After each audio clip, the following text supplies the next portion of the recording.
What's up, guys? Phoenix here. Sorry for the lack of videos. It's just a culmination of reasons. First one is I started having a little bit of computer trouble, in the form of like it just wouldn't correctly like install updates, and all the audio drivers were getting really choppy and things. But I got that all fixed.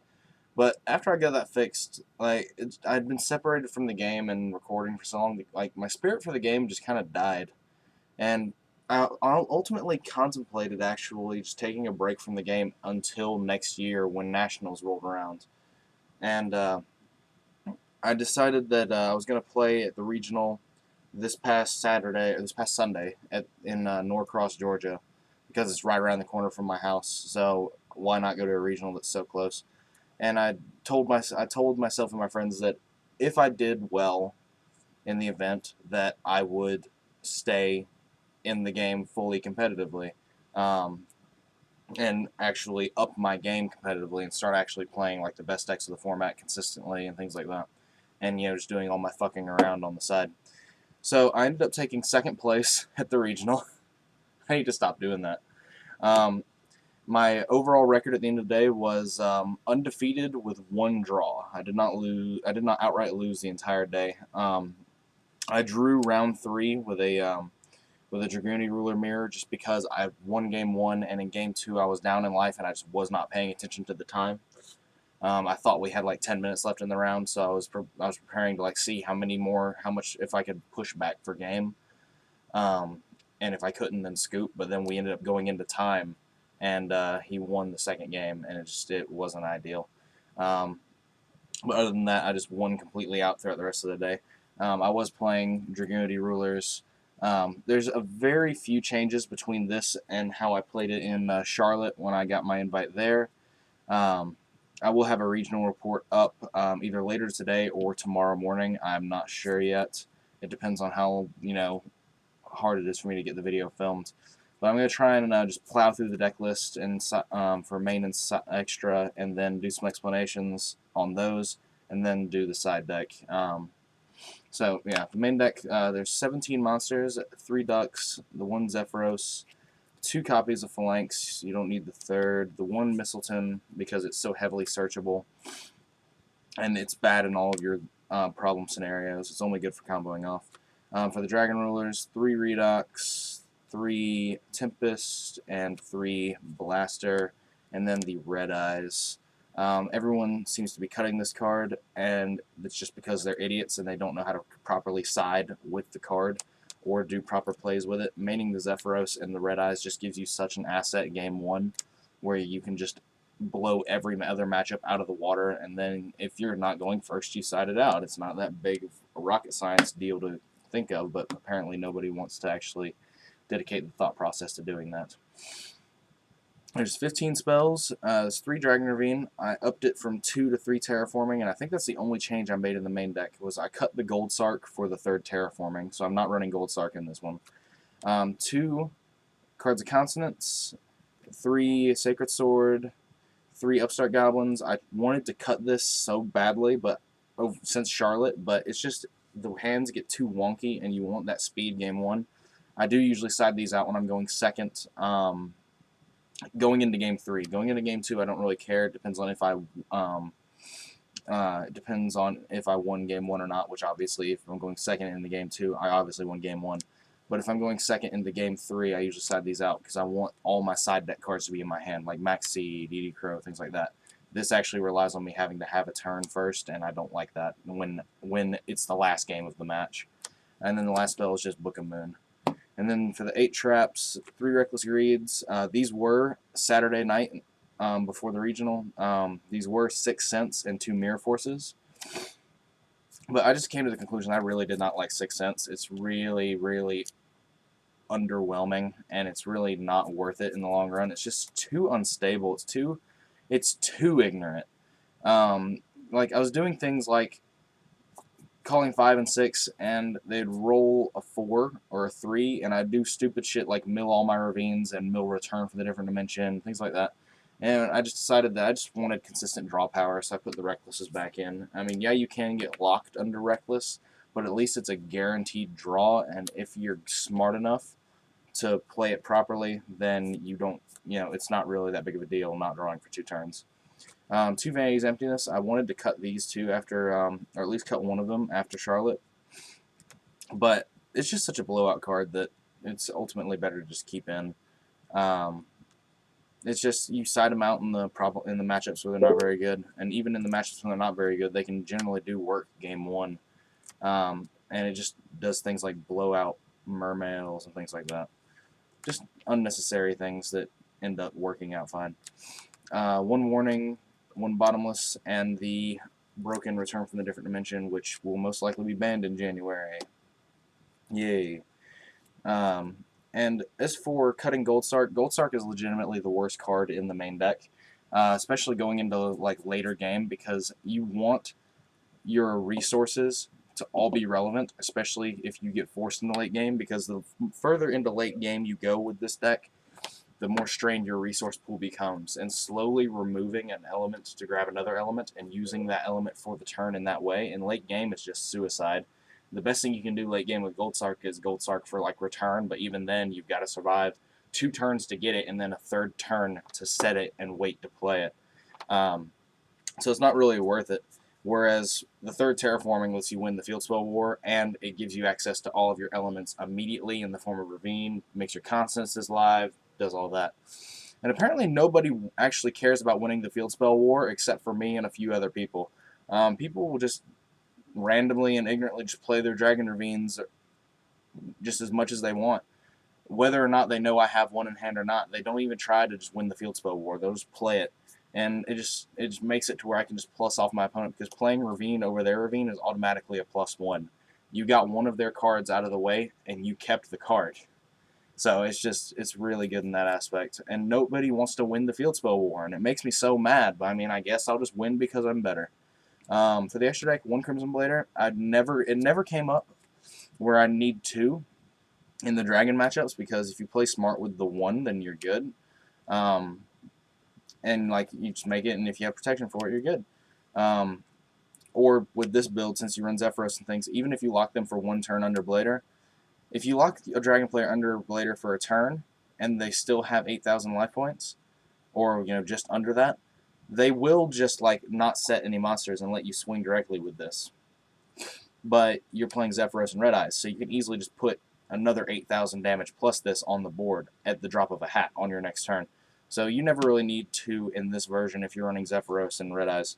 I only ever needed a second one when I was playing against Mermails, but I already had a Ptolemy on the field with material left, so I just put this back in my extra deck with the Ptolemy and then made it again. It's pretty good. Scrap Dragon, Colossal Fighter is really good against the mirror, and I made it against Bujin's round 8, and kept swinging it into Yamato and got both his cranes out of his hand and then killed him from there. Thought Ruler and Stardust. Thought Ruler is really good when going into time. I did that once yesterday when I was going into time, but it was still too big of a life point gap to breach, and that's what ended up getting the draw. 1 HTS Syhemoth. I don't know if I'm still going to run this, but it is really good when you actually make it and it actually serves purpose. Basically, the only purpose for this card is when you get max seed in the mirror, you, instead of leaving your ducks flanks on the field, you just make this, you give them 1 extra draw, and they cannot Crimson Blader you. It's really good for its own right, but I don't know, the extra deck is already tight enough as it is. I don't know if I'd keep it in, because even if you don't have this, if you have enough traps to stave off a Crimson Blader, you don't even need to make this. So I don't even know anymore. I might keep playing it, I don't know. 1 Gator, which is easily the best card in the extra deck. It just sets up so many things. Being able to search hand traps game 2 and 3 against the mirror or against like random decks like Dark Worlds is so huge. It's just so beneficial, and the fact that it inhibits, or not inhibits, it supports and makes the Zephyros combos possible. But anyway, 3 Vajrayana, standard, the 1 Dracosac, the 1 Big Eye, the 1 Bouncer, which I only ever made against Prophecy, and I only really make this against like the rogue matchups I really would rather not play against anyway, like Exodia and Chainburn and things. Just having a free negate on their cards to where they can't gain more advantage and things like that. It's pretty good. The 1 Ptolemy M7, this card just lets you play really ignorantly, and I love it. I recycled one DD Crow 3 times. Game 3 against Dark Worlds in round 2. Dark World is his first Grapho right when he put it in the grave, and then next turn made Ptolemy, added the DD Crow back to hand. Then when he summoned him, he put another Grapho in the grave, and when he summoned his, I think I like Divine Wrapped it or something, or I had a Stardust out, I can't remember exactly. I'll have to look at the notes that I wrote down. But anyway, I was able to protect this Ptolemy for the following turn, and when he summoned a monster, I DD Crow'd the second Grapha, and I just added DD Crow back to my hand again on the following turn with Ptolemy, so his third Grapha would never hit the field. It's very, very relevant in that aspect that you can just add things like Max C and DD Crow back to hand. Or if you've started running out of Duxes and haven't really been able to make plays go off as well as you thought that you could just, do things with the Ptolemy. It's pretty cool. And then the last Exceed is the little dragon that could, a Tum. He is what makes most of this possible, actually. It's pretty cool. I love a Tum. He's my favorite, probably my favorite Exceed in the game. If he's not my favorite, then he's right behind Bouncer, because I just love Bouncer. Being able to negate monster effects is pretty good. But as for the side deck, 1 DD Crow. This card is so good against the mirror and against things like Dark Worlds. You can side it against Mermails if you want, just to like start hitting their gunned plays, things like that. It's really good. It's just the ability to search this is what makes it really, really huge. Like, even if you don't want to make a level 8 turn 1, you can just make a Gator and add this and discard it, and you're already in a better position against the mirror because you have another color in your grave, and you have a hand trap to stop whatever they're doing. Other than that, I side 2 Max Cs. I was siding Electric Viruses up until the day before the event, but it's easy to get outpaced by the Dragunity Ruler mirror match if you don't have something like if you're going second to actually counteract them, and Electric Virus doesn't really counteract anything. It just lets you take their monster and use it as yours. Whereas this, you can punish them if they're one of those people that doesn't believe in the need for Sahemoth in the extra deck. Because a lot of people that play the Dragunity Ruler matchup, they either don't know that Sahemoth exists, or they just don't feel like it's necessary. They just assume that they'll always have a protection card for the Blader, and you can punish them with the Max C for that. 2 MSTs, a Dark Hole in the side deck. I side this against Prophecy, and I side this against the standard Dragon Ruler variants, and against other just rogue decks like Black Wings and Boujins, just to get their monsters off board before I start to push, like so they can't Acres attack me, they can't do Crane or whatever.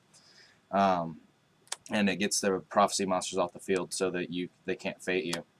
And against the standard Dragon Ruler variants, this is really good because when they open their little double Draco sack with 3 tokens combo, and they've plowed their way through 3 of their ravines, and they have the 3rd ravine in hand, they've already used the first 2, and they're at 10,000 life.